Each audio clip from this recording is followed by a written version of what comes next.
Alright guys, I wasn't planning on showing my mug in too many of these videos, but I've had a few requests just to show you guys exactly what I'm doing and the process that I'm going through. So I'll do a bit of a time lapse, but I'll also explain the process that I'm going through to install this lower engine bay rear bulkhead panel.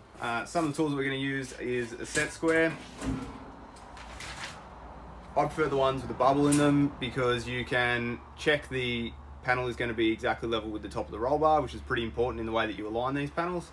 And then you're obviously going to have quick grip clamps, some skin pins, the drill, center punch potentially, and that should get us out of most of the trouble.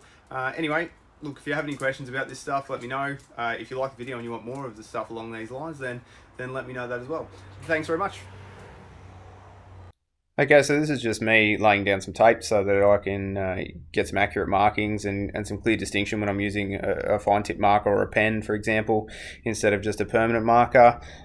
As you can see, there's quite a bit of work in each panel, but provided you don't try and tackle it all in one sitting, it's not too hard.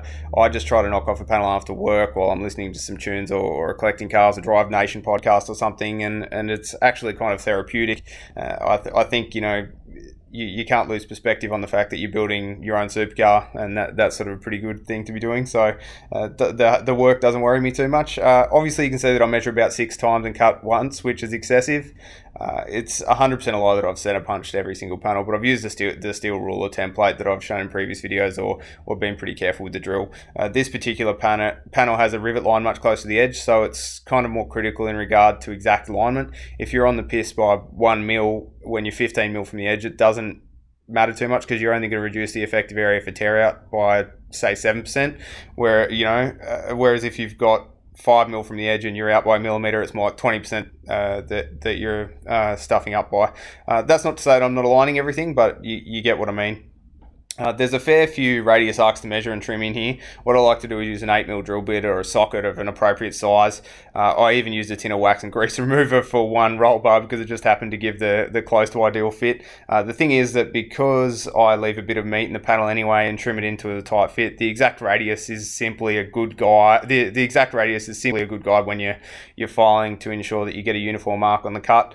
This is a really slow and time consuming way of doing the paneling. It's just my process. So I could probably get 95% of the way there just following the template on the instructions. But if you follow constructors like Singer or who do Porsche resto mods, and I'm 100% not comparing myself to their level of quality because it's a goal and an admiration. That last 5% is something that sets the best apart from the rest. So that's what I'm aiming for. The next critical thing to look at is how each component fits into the system. So that's you need to think about where this panel is going, what it's going to butt up against, and what else you might be installing it around it. So that's the way that I've been attacking it, and it seems to be working well so far. Now, one thing that I must admit was a bit of an oversight by me. When you are installing these panels, the instructions say pretty clearly that you should be wearing gloves when you're using the adhesive sealant. I didn't, and I had to wear the black stuff on my hands for the best part of a week, and I work in a job that involves wearing a suit, so you can imagine that it's a bit of an awkward experience walking around looking like an idiot for that time.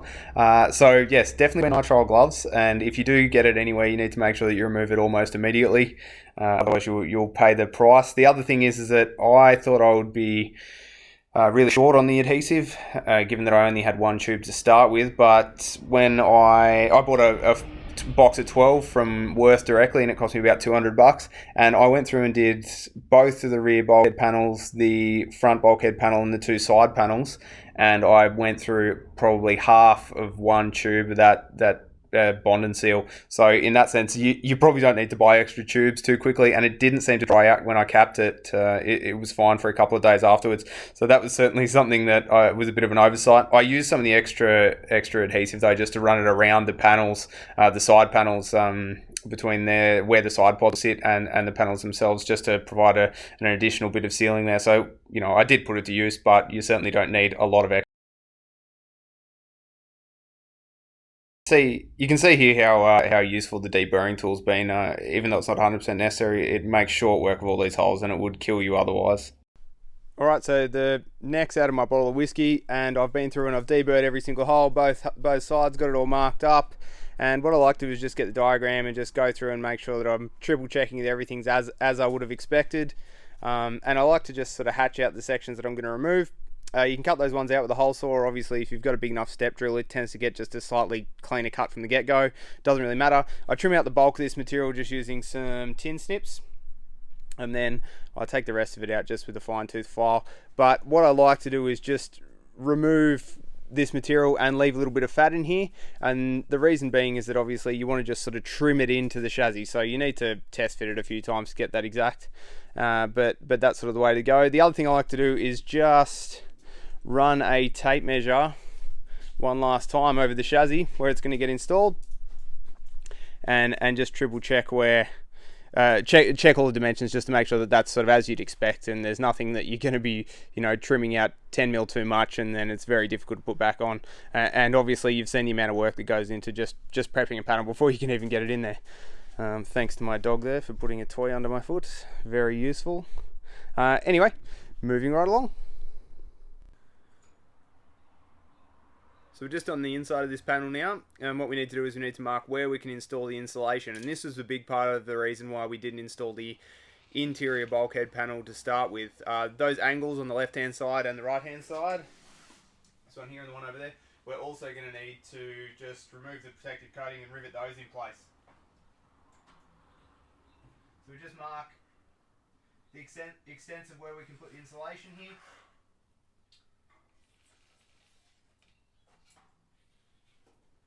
Mark any cutouts or anything like that we're going to end up having to be conscious of. We can check this hole and this hole here for the shifter cables or the handbrake cables are going to have clearance.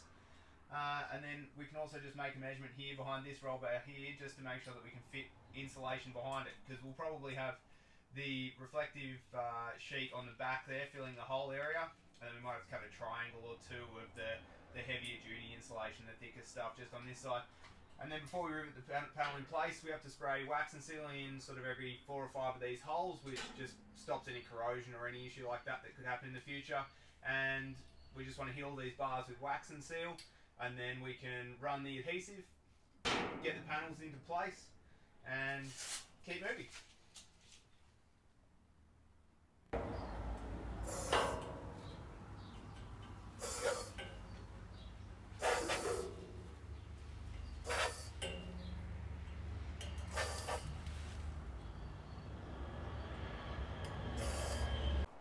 Now, this particular panel is a bit of a prick. You basically have to like Indian rubber man it into position, which is quite difficult if you don't want to damage any panels.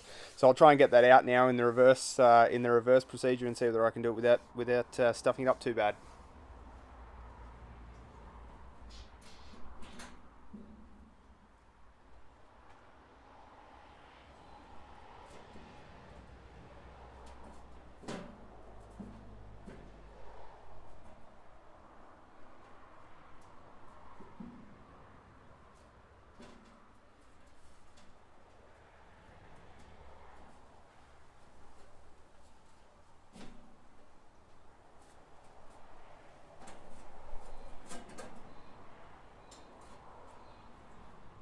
Came out way easier than it went in, I can tell you right now.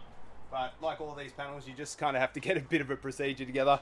2 hands are always better than 1, and just take it slowly, because it is very difficult not to mark any of the chassis, so you should make sure that you tape everything you possibly can and just get a helping hand. But no luxury for that here, and we can't stop work progress, so just keep on going. I was just doing some work here and I realised that there's something that might be a good analogy as to why you might build a car like this, because I've got a few people questioning why you'd want to invest so much time when you can go and buy something that's so great to start with. You can always buy something that does a job and does it really well, and it can be quite high quality.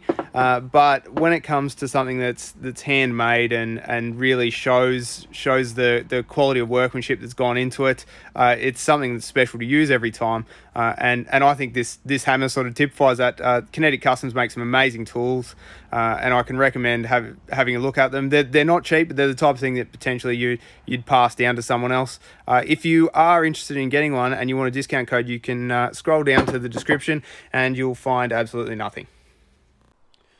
Alright, so the lower bulkhead panel's in at the moment, and this is how it interacts with the upper bulkhead panel. Now for me, I had the body pre-fit, and this panel was pre-drilled, the top panel was pre-drilled from the factory, and also installed in the car and on the body when it was delivered.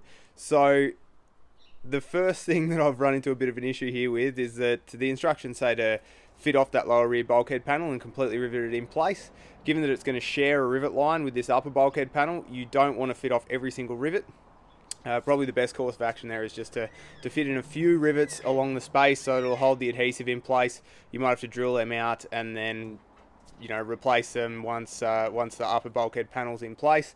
The other option is, of course, to rivet this in now, and then I think from memory you can actually sort of bend it back a little bit as you're putting the body in. You can probably just stick a foam block or something like that to set it back so it doesn't interfere with the body. It's just one of those ones where you really need to make sure you're looking ahead. The other thing is that the rivet spacing on this upper bulkhead panel actually isn't like exactly 30 mil between the rivets, whereas the lower bulkhead panel I was very careful to make sure that I had exact. So I needed to get this installed now just to double check that I wasn't going to be too far off, otherwise it would create a bit of a problem obviously when I go to install the rivets in the end. I think the idea here is for me not to, for example, try and offset drill my panel so it's inaccurate. I couldn't sort of live with that, but what I'll do is I'll sort of oversize the holes slightly for a 1/8 inch rivet in the upper bulkhead panel, and then I'll fit some rivet washers or something just to take up that little bit of free play. It's not an ideal situation, but given the upper bulkhead panel is already drilled from factory, there's not much I can do about that other than to drill it out and try and refabricate one. Given that this is going to be covered in insulation anyway to the engine bay, it's probably a bit of overkill. So look, it's not 100% ideal. It's also not the end of the world, and we're talking worst case is one of the rivets are about 1 to 1.5 mil off, and most of them are pretty close, if not 0.5 mil off. So look, I'll just slightly oversize those holes and I should be able to get it in there and make it all neat still. It's just one of those things. With all this paneling, you need to make sure that you're looking ahead and make sure that you don't screw yourself over later in the build.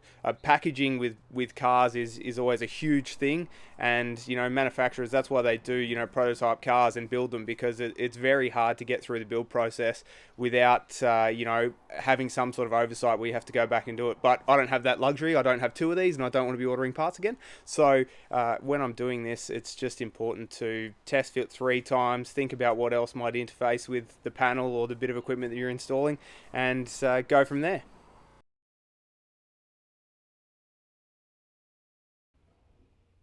As you can see, these panels sort of come out in a bit of an interesting way. I'm actually not sure how removable some of them would be down the track. Once you've got the center section on, you might find that some of the panels would have to be you'd have to dismantle half the car to actually get a panel out. So that is something that I think is worthwhile being conscious of. I don't know even whether it's worthwhile, putting a cut line in a panel or doing something like an access panel down the track, just so you can make sure you can get access, say, to the front of the motor if you needed to get access to a crank angle sensor or something like that through the interior, because it's not accessible from the engine bay side. Some of the builders who have had to live with these cars no doubt would have some really good insights in that regard. That's sort of a pretty hard thing to look ahead to at the stage of the build that I've got, especially when I don't have all of the components with me at the moment. That is one thing which I've tried to sort of avoid by ordering everything well ahead of time and trying to get all the stuff here. And my second shipment from Ultima is on the way, so I can get my gearbox and lots of these other auxiliary bits. But the thing is that apart from the initial expense, you just have lead times on lots of this stuff because it's not manufactured in high quantities, or it's not easily available, or in the case of Australia, like, you have to split your shipments for taxation reasons to avoid LCT, which is even a weird thing because I'm not sure how that's meant to apply when they don't consider it to be a car, which is part of the reason why you can import it. So all that stuff is kind of a bit of a minefield and certainly interesting. Here I'm just cutting the insulation. You can see what I've been doing is I just sort of measure the center section that I want to do it with a relief for the roll bar that runs at a diagonal in the rear bulkhead panel. Then I cut out the section which I need to adhere the insulation to, just so it gives me a good guide. I have been sort of just roughing the surface a little bit to get some better adhesion. I'm not sure that that's really all that necessary, especially when it comes to the adhesive sealant. You see a lot of guys that are trying to use etch primer and stuff like that on the chassis, and I'm not sure that it's really relevant, given that you're still going to be limited by the bond strength of that powder coating or whatever on the chassis to the metal material itself. So in my mind, it probably doesn't add a whole lot. You've got the mechanical fixings there as well. There's other sealants and adhesives that exist that are actually better than the ones that come with the kit if you're really worried about that stuff. So you could research all that sort of thing. I don't think it's a major issue.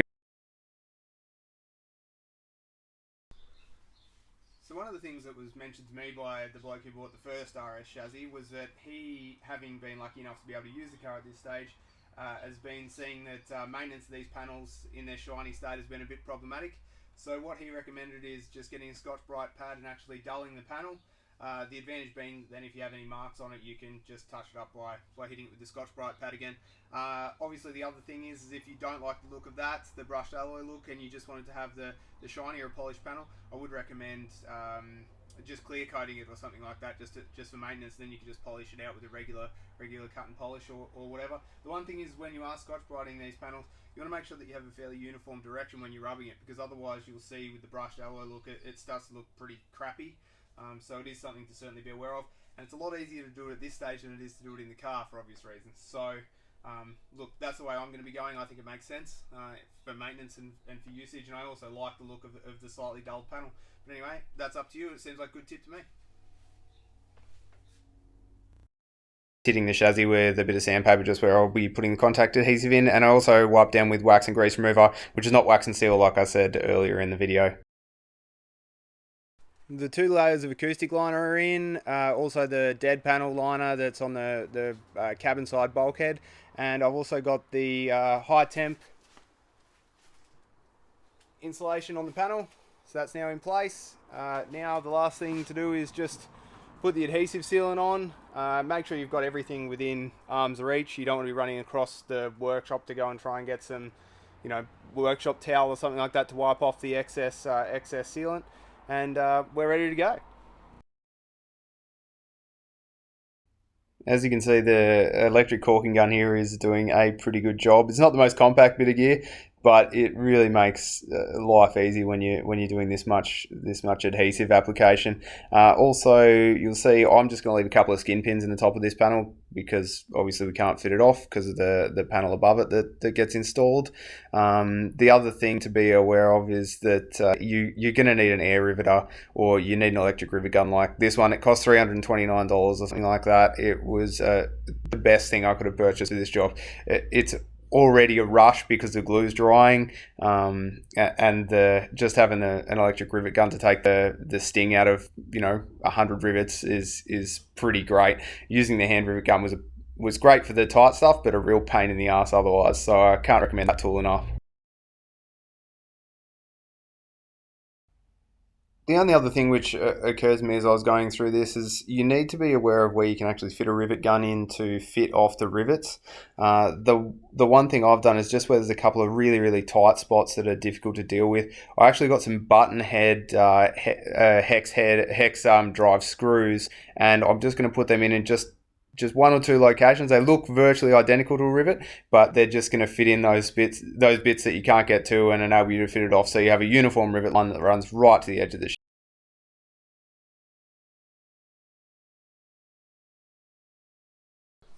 Alright, well thanks everyone. I'm probably going to go get a beer now, but thanks for watching, and that's how I go through the process of paneling.